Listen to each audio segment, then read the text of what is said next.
Patas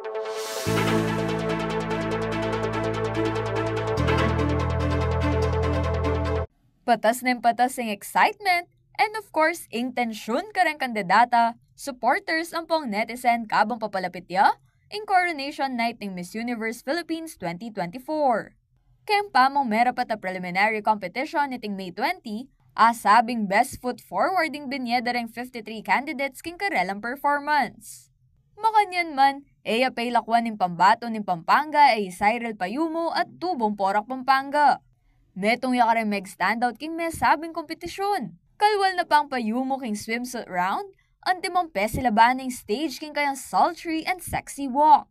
Karas naman king evening gown segment na ning prelims, may nga pamulala no man ding audience king custom gown na susulod ning MUPH Pampanga a obra ning Kapampangan designer ay eventually Giab the Fourth.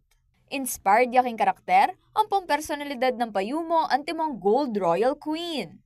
Samantala, agpang naman king stylist ng Payumo ay Mikey Chan, ang tabayanan niya kano'y sulod ng final evening gown, huling gawa na iti, ning sikat at award-winning designer ay Rich Sabinian. King merapat naman na closed-door interview, laus king lubing segot ng Payumo o ting dapat manyambot, ang timong Miss Universe Philippines 2024.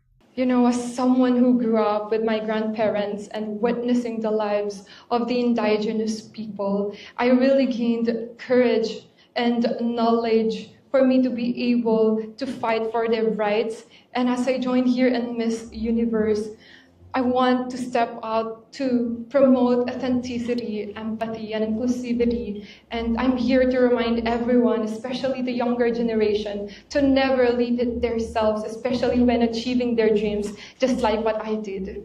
Thank you. Kaya Bay JM De Jesus, ako po yung Kakain Talasuyo, Arlen Salonga, ating pusong makabalen.